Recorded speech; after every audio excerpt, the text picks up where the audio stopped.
un homme fait sa rencontre avec un ange. Cet homme s'appelle Joannis d'Assonville. Il fait partie des gens du voyage, exactement de la communauté des circassiens. Ça se passe dans les années 60. À ce moment-là, il fait du commerce de véhicules. Et là, il a un véhicule à aller livrer, ça se trouve en région parisienne. Et quand il arrive à cet endroit pour livrer, il y a des gens qui sont déjà devant lui. Il y a des camions qui sont là, qui attendent. Donc lui, il n'a pas d'autre choix que d'attendre son tour. Mais il fait une grosse chaleur. Donc il est au volant de son camion, Joannis, et comme à son habitude, il a envie de prier. Mais c'est pas facile. Il y a du monde qui est autour, il y a des camions qui est devant, il fait chaud, donc il voudrait bien trouver un endroit pour pouvoir se placer calmement devant Dieu. Et là, il regarde sur son côté. Sur son côté, il voit un wagon qui est là depuis probablement plusieurs années. Et ben, il a dit, je vais me mettre dedans en attendant pour pouvoir prier. Et là, c'est une porte qui est coulissante. Donc, il rentre dans le wagon et pour être plus tranquille, il referme la porte derrière lui. Quand il referme la porte derrière lui, il fait complètement noir.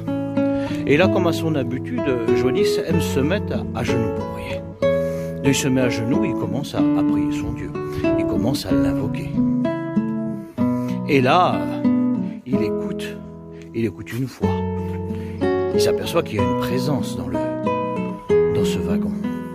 Mais cette voix est puissante et douce à la fois. Une voix qui est paisible. Et cette voix, elle est en train de lui dire quelque chose. Et elle lui dit, que fais-tu? Et calmement, comme il est en prière et en communion, Joannis avec son Dieu, il répond à cette voix. Il dit, je suis en train de prier mon Dieu. Et en même temps qu'il répond à cette voix, il est quand même curieux de savoir qui est de cette personne et de cette présence qui est là.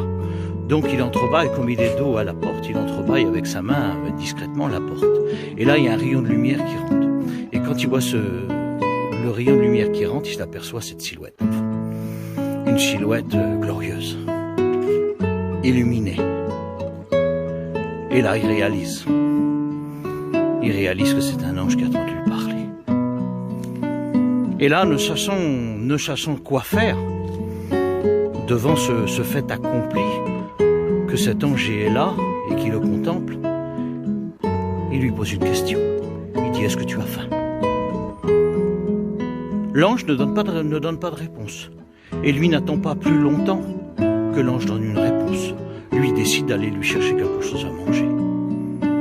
Et voilà qu'il sort de ce wagon, qu'il prend le chemin, parce qu'il sait qu'il y a un petit commerce un petit peu plus loin, mais il y a une certaine distance. Mais sur le coup, il ne se rend pas compte que cette distance, il a fait en très peu de temps, sans être essoufflé.